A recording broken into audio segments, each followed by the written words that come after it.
G'day chunky chili dudes and dudettes. Well, we've got some good news and we've got some bad news. And let's start with the bad news and get it out of the way. But before we do, make sure you like and subscribe these videos because without your support, these videos don't grow too much. So make sure you like, subscribe, check it all out. We're going to be on TikTok very, very shortly, plus Facebook page. I can't wait to do it all with you guys shortly. Get to the YouTube channel, check it all out. Chunky Chili Dude as well. Check out the big Chunky Chili Dude himself and all of his social media pages. I'll drop the links just here beside me. But also too, check out Son of a Chunk because we're all here for it. We're all looking forward to it. And as the man says himself, I'm the Chunky Chili Dude. I'm on with the heat. On with the heat. Let's get ready for that intro and we'll talk to you right afterwards.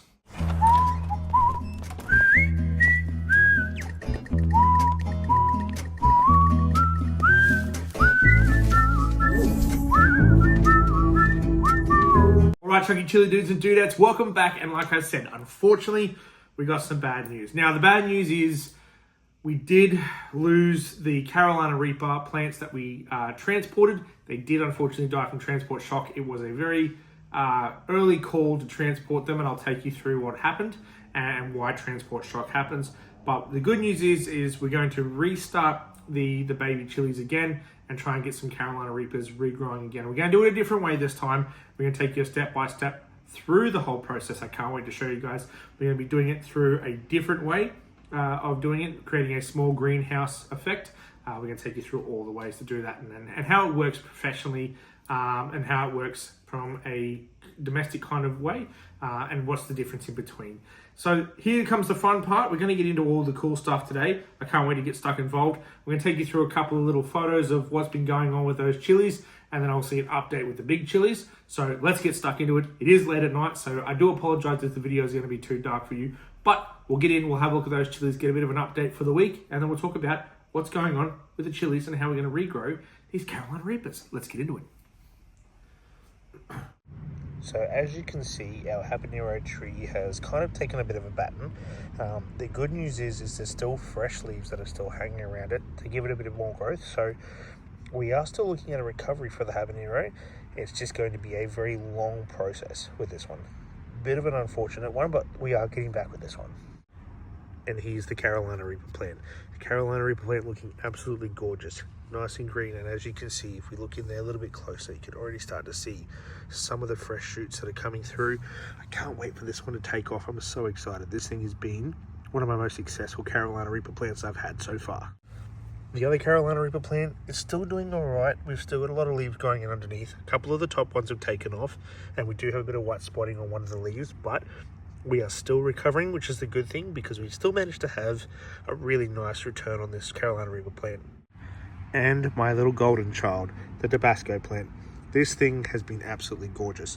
The fact that this thing has just managed to outlast every single plant, but still managed to grow so successfully. And look at these leaves. Look how gorgeous they're looking.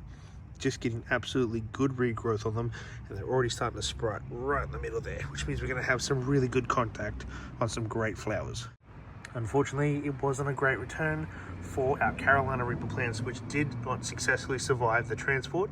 This meant that the shock just got to them, and unfortunately, this just wasn't what they wanted to see. So we did unfortunately lose the Carolina Reaper plants in the transport process. And welcome back. So, as we were talking about before, we're talking about the difference between a professional grow and a domestic grow. Now, professional growers, they tend to use big-time greenhouse gases and big-time greenhouse buildings. The way they do that is they build this whole little greenhouse effect inside their buildings, and that helps germinate them all inside their own little biodome. Now, obviously, we don't have the luxuries of making biodomes here in the middle of wherever we are in the world, wherever you're growing your fruits and your vegetables. But the way we can do them is we can start by making miniature greenhouses. And what I've got here today is this little tiny thing from Mr. Fothergills. Now, I'm loving Mr. Fothergills at the moment. I tell you, some of the stuff they've come up with over the last few months has been absolutely astounding. And these little biodegradable cups that they're doing for us makes it so much easier for us to germinate our seeds and then transport the whole thing without transport shock, meaning I can actually plant the whole item in here with the seeds. I can keep this watered and well looked after, and then when the seeds are ready to be transported into the ground, all I have to do is literally just cut this away and then let it go into the ground. What the ground will actually do is biodegrade the outside of this husk as well, and then help break it down to go into the ground. So this makes it easier for me to minimize transport shock, and it gives me the maximum capabilities to be able to transport them over and retain them without losing them to the weathers, the environments, and obviously we can't get them to harden just yet. So this is going to be great for us. So I'm going to take you through a video in a second of how we're going to plant these together, but I'm just going to take you through right now what we're actually planning on doing with this one. So in this one has actually got an exterior casing. So you see this little tiny plastic casing on the outside. That's what we call the greenhouse effect. So what we do is we plant the seeds inside a special mix, which I'll take you through in a second. And once we've planted those mixes, we put the greenhouse capping on top after watering all the soil, getting it nice and moist, ready to go for germination for those seeds. All the seeds need is a warm, damp place to start germinating, and then those seeds will start to grow. The best part about what we're doing here is we're going to create the greenhouse effect inside. It's going to get warm, it's going to get damp, it's going to keep the moisture inside, it's going to help those seeds germinate and grow as quick as possible. So that's what we're going to use to grow the seeds. Now, what are we growing exactly? Well, in the last video you would have seen I had a little can with me called Mr. Fothergill's Grow Your Own Chili. Now, I've got to rate Mr. Fothergill's again. This has been absolutely astounding. The grow your own chili aspect of these things, for them to be able to bring out a Carolina Reaper, means it's now gotten easier for the average Joe Blog to go out and grow their own Carolina Reaper chili sauce. It's all you're needing in one little tin. The best thing is in Australia, if you're with me, $10 at your local Bunnings. And that's why I'm supporting them on the head right now tonight. Not only is it warm, but it's cool little fashion too. I'll show you a little link for that one later on. But grow your own chili, Carolina Reaper style. There's 3 other ways you can go about it. You can do Carolina Reapers, cayennes, or just single jalapeno peppers. The best way to go about it is just by following the instructions.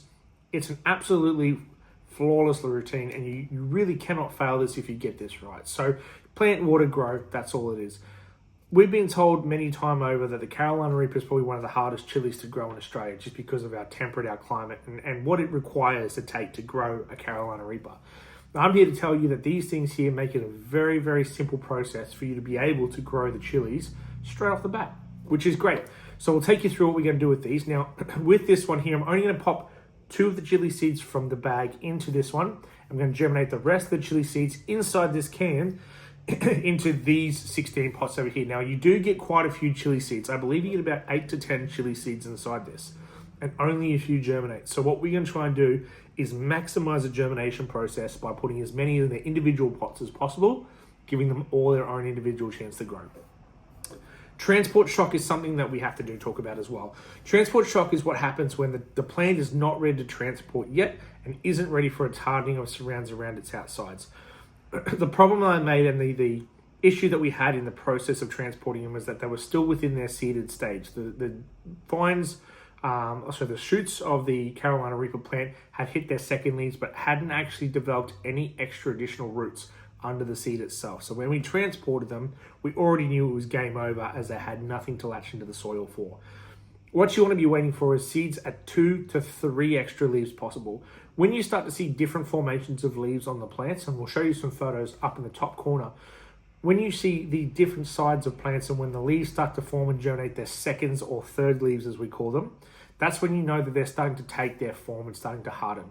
In this time, it can be quite sensitive for you to transport them out. If they are crammed with others, it's now the time to start moving them away from each other, because you don't want to choke each other out of all different seeds. So what you're wanting to do is separate them so that way they can grow and survive on their own without having to worry about choking with any other plant. So what we're going to do is give all of these seeds their best possible outcome by planting them individually. We'll go through the video in a second. I'll show you how we're going to plant this all together and what we're going to use them for. Now, obviously the first time we did this and they successfully worked, we used the husk that it comes with. So this little tiny pellet of, it's like coconut husk, and they use it as a soil alternative. Now, there's not many nutrients inside hot soil husks for coconut. It's basically just a very dry nutrient that expands and acts as a soil for the seeds. What we want to do is we want to see what's going to go quicker. The husks from the coconuts from inside Mr. Fothergill's, or this Yates specialty potting mix here that we have for actual cuttings and seeds. So this is supposed to help create germination at a rapid rate. The best part about the Yates potting mix is that it is formulated for establishing plant cuttings, effective seed germination and seedling growth, and the mix is suitable for germination of vegetables, flowers, herbs, seeds, and establishing soft wood, lavenders, and indoor plants and stuff like that. But this gives us the absolute best outcome to be able to get us a really, really good return and yield on our chilies. So we're going to use this inside the gardening pots here with the Mr. Fothergill's little husk container for the greenhouse. And then we're going to keep some seeds inside the pot of Mr. Fothergill's as well and see which one works out better while we wait for our big boys, our big brothers outside to start growing. And again, we'll take you through those videos very, very shortly. Or we've already taken you through them. Depends on where we sit in this video. And we'll go through how they've been looking as opposed to what they're up to now. We'll keep these up to date and track as we go. And obviously, while these ones are growing, we're going to keep updating you guys on our bigger guys. At Tabasco tree, which I'm so excited about. This one's been my favorite one to grow. So easy to just take into form. His leaves are looking fantastic. He's healthy, he's vibrant. I've got the 2 Carolina Reaper plants, which are starting to grow their own shoots from the base. They're flourishing, they're looking thicker. And my habanero tree, which did take a little bit of a heat over the winter frost period, but is slowly coming back. And I reckon they're going to be so ready for summer that we're going to have an absolute flowering of chilies everywhere. So, without further ado, let's switch the cameras, get into gear, and I'll take you through how we're going to install these all together. All right, welcome back. So, we are currently redoing our greenhouse effect for our Carolina Reaper plants. So this is going to be the fun part. Now, unfortunately, we've got to do it all over again because obviously transport shop died. So, we're going to try the different process like we spoke about earlier. So, this is the part of the video that gets a bit fun. So we're going to be putting the specialty potting mix inside our greenhouse that we're going to build, and I'm going to put on our windowsill to hopefully help germinate, get the heat up during the day, keep it warm. I've already pre-filled it up with a very warm bottle of water to mist it to get that soil nice and damp. So we're going to do the soil mix inside of our greenhouse pots, and then we're going to try the Mr. Fothergill's as well and try and get that to go as well. So let's get into it. We'll start by doing the soil mix. Now, that is absolutely gorgeous soil. I don't know if you're going to be able to see this. I'll get that zoomed in on the camera for you so you can see in there, if you can. But it is already pre-peated. It's got all my stuff in there that I need, volcanic ash, everything like that, just to help filtrate the soil too. And it's already feeling pretty darn good. So, providing I don't get in trouble for making a mess on the table, let's slowly add some of this soil into this mixture here. Alright. Just going to make it nice and loose as possible. I'll bring the camera over right on top so you guys can see how this is all going to happen. Let's go. Alright, so we're just going to pack the soil in there nicely. Already treated. I can already see some of the fertilizer inside it, and yes, I am making a mess of my table, but that is totally fine because what we make a mess we clean up with. I'm just going to sprinkle that in evenly across all of these little areas and just break that in there nicely. Trying not to damage this husk because this is quite sensitive stuff. Just going to break that into 2 straight down the guts.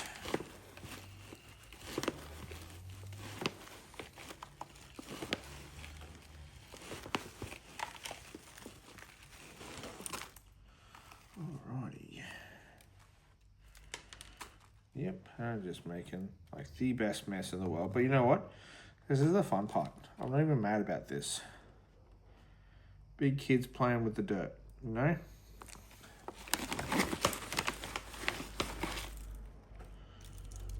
There we go. Now, this is obviously one side we're going to try and get to work. Oh, you just make a casual mess there, mate. All right. Now, here comes the fun part. Now, we're going to just slightly pack it a little bit because there is a distinctive way we need to determine where we're going to place our seeds. And I'm going to show you that in a second on how to do that. Just by packing it down nicely. And this is going to be the difference between getting a good germination process and suffocating the chili seed, which is not what we want to do. So I'm just going to give it a light pack down. There we go. A bit more soil over here. All right. So now what we're going to do, just going to sprinkle that onto there because I'll clean this up in a second. I'll move that out of the way for now. What we're going to do is we're going to lightly mist the soil just to get it prepped. And then we're going to poke a hole no bigger than the size of my pinky finger down to the back of my nail to be able to set where we need to put the chili in. Because once we poke that hole, we're going to pinch it across and that's done. That's how we're going to finish that. So let's get the soil taken care of, shall we? Let's tighten this up a bit so I get a good spray. There we go.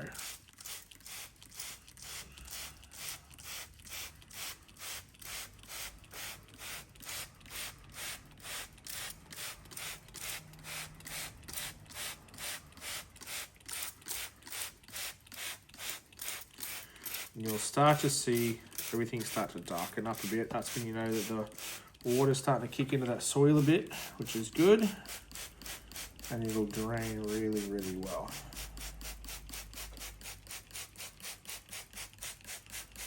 Now we're doing this beforehand because what we don't want to do is soak the soil afterwards and wash the seed all the way down to the base. We want to get the soil nice and soaked in. Ready to go. All right, we'll come back. All right, so now that we have this done, it's time to start the Mr. Fothergill side of it. So you're going to crack the base open and get the little pellets out. I'll pop the pellets inside our container and just grab out our details. Now here comes the fun part. This is the gold right here. This is our Carolina Reaper chili seeds. So I'm going to rip them open and just see how many we get.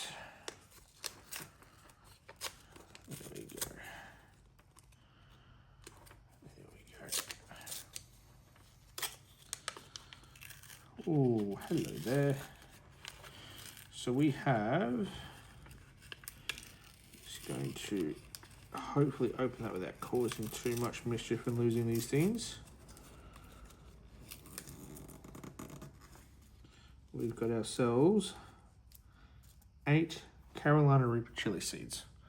So what we'll do is we'll go ahead and we'll mix the plant into this, and then we'll pop 2 chili seeds in here and we'll put the rest in the soil mix over here.